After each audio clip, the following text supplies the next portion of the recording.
Hello, I'm Brian Fox. Welcome to my channel, I Hate Rock Music. And I'm going to do a video about the group OSMOSIS. Came out of Boston in 1970. I remember buying the record once again in cutouts. I think I paid $1 for it. I was a little nervous at first because there was quite a few members of the band, so I thought they might be a horn band. And they do have a sax player, but they weren't a horn band. And it turned out to be a lot weirder and more eclectic and strange than I thought it would be.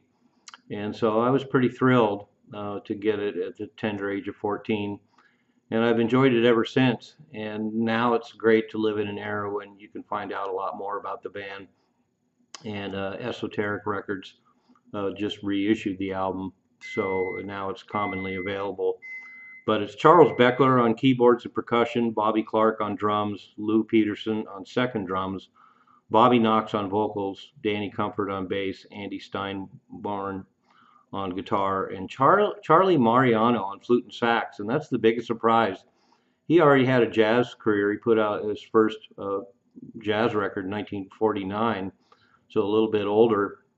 And it's really strange that he ended up in this rock band. And they did open for Miles Davis at one point, which makes a lot of sense. But what an interesting band. It starts off with a song about of War and Peace, Part 1, and ends with War and Peace, Part 2, which is a strange chant kind of thing. And it's just a weird way to open the record. And then it immediately goes into a tune called Beelzebub, which is just crazy. Lots of wild guitar work, lots of wild sax work. Bobby Knox is a fully committed and great vocalist, and he really carries the record. And so it's really great to see a really superlative vocalist in this band. But Beelzebub is just crazy. I agree with one reviewer that it almost sounds like an American version of Van der Graaf Generator. It's totally over the top, and the vocals are really histrionic, and the instrumental interplay is incredible. But the record as a whole has a lot of really cool jazz rock moves, but not with the horn section, with just the sax player. And Charlie Mariano is a very accomplished player, so the reed work on the album is really top notch. And then the two drummers give it a really excellent rhythmic thrust. And a lot of tunes are jazzy and funky, have great grooves to them. It's kind of hard to pigeonhole them.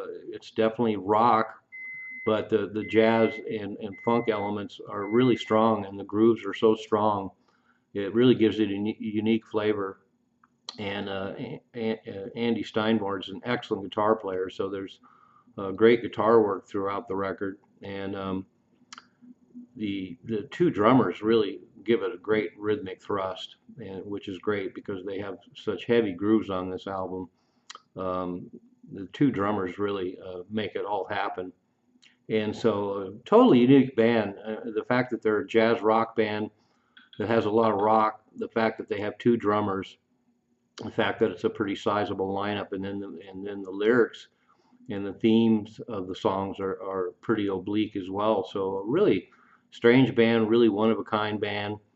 I think if you like a lot of jazz rock fusion, or you like jazz-oriented rock bands, it's worth getting. But as an artifact of 1970, it's really striking, a fully realized band. I came out on RCA, and RCA, of course, was picking up a lot of really interesting bands. A lot of the bands I've been talking about on this channel have popped up on RCA, so they really were going for some really interesting stuff. And this band is so accomplished. It's no surprise that they got signed right away. It's unfortunate there wasn't a second album, like in so many cases. It really would have been interesting to see where they would have progressed from there, exploring all the possibilities of a rock band with a smoking hot sax player and two drummers and such a superlative singer. So anyway, I highly recommend OSMOSIS. They're finally kind of getting noticed. They've been one of the more obscure bands of the obscure bands for many, many, many years.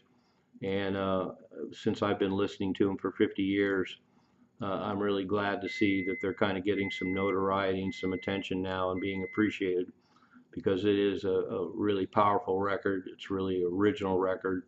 There really is no other band that sounds quite like them, and great elements involved in it, and firing on all pistons. You really couldn't get a stronger lineup of technical musicians to pull off this music, and it really hits hard.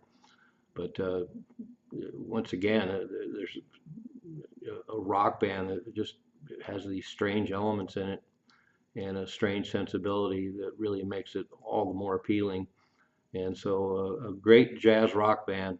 I'm Brian Fox. Thanks for watching I Hate Rock Music.